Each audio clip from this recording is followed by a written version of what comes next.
ఇక్కడ ఉన్నటువంటి భగవంతుడిని ఈ పేరు మీద తెలిసినారు, తోట గోపీనాథ్. ఇక్కడ లీల ఏంటంటే శ్రీ చైతన్య మహాప్రభు ఉన్నారు కదా, శ్రీ చైతన్య మహాప్రభు ప్రతిరోజు ఈ స్థలానికి వచ్చి గదాధర పండిట్ అనేసి చైతన్య మహాప్రభు యొక్క నిత్య అనుయాయులు, వాళ్ళతో శ్రీమద్ భాగవతం గురించి ఎప్పుడు ఒకరికొకరు చెప్పుకుంటూ ఉండేవాళ్ళు.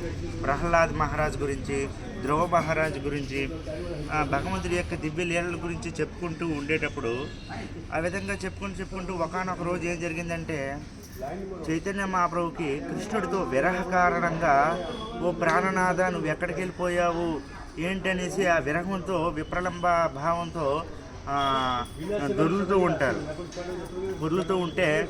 అప్పుడు చైతన్య మహాప్రభు ఆ యొక్క విరహంతో ఇలా గోతులు తవ్వుతూ ఉంటే అనుకోకుండా ఏదో ఒక ఆకారంలో ఉండేటటువంటిది ఒక విగ్రహం లాంటిది ఆయనకి తగిలింది.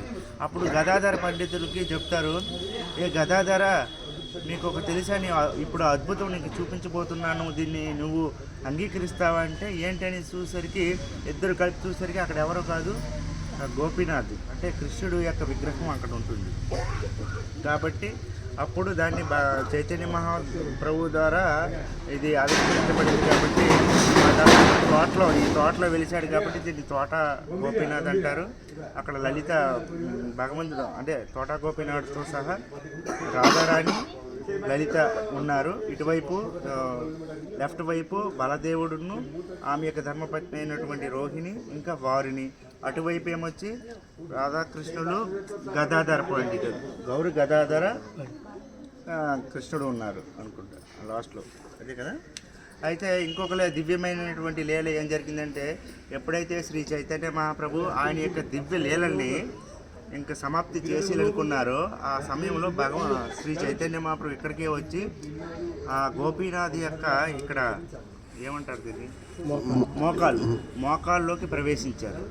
అంటే చూడండి, మనం జీవులం కాబట్టి మనం ఒక శరీరాన్ని ధరించి మనం ఈ శరీరాన్ని విడిచిపెట్టవలసి వస్తుంది. మన శరీరం కనిపిస్తుంది భౌతికమైన పంచభూతాలతో తయారు చేయబడినటువంటి దేహం కాబట్టి.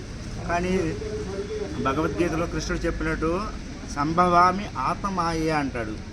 అంటే నేను నా దివ్యమైనటువంటి దేహంతో నేను ఉద్భవిస్తాను అంటారు. శ్రీ చైతన్య మహాప్రభు అదే విధంగా ఉద్భవించారు. చైతన్య మహాప్రభు రాధాకృష్ణులకి అభిన్నులు కాబట్టి ఆయన అంటే ఈ లీలను సమాప్తి చేసేటప్పుడు ఆయన గోపీనాథ్ యొక్క మోకాల్లోకి వెళ్ళి తన లీలల్ని సమాప్తి చేశాడు. అటువంటి స్థలం ఇది. కాబట్టి గౌడీ వైష్ణవ సాంప్రదాయంలో ఉండేటటువంటి అందరి భక్తులకు కూడాను ఇది అత్యంత ప్రసిద్ధి చెందిన మందిరం, ముఖ్యమైనటువంటి మందిరం. అందుకే మనందరం కూడా ఇక్కడికి వచ్చిన తర్వాత ఒక రౌండ్ అట్లీస్ట్ జపమాలు చేసాం, చాలా మంచిది. కాబట్టి మనము అందరూ శరణాగతి భావంతో చేతులు మీదకెత్తి హరే కృష్ణ హరే కృష్ణ కృష్ణ కృష్ణ హరే హరే హరే రామ రామ రామ హరే హరే అంటూ ముగిద్దాం.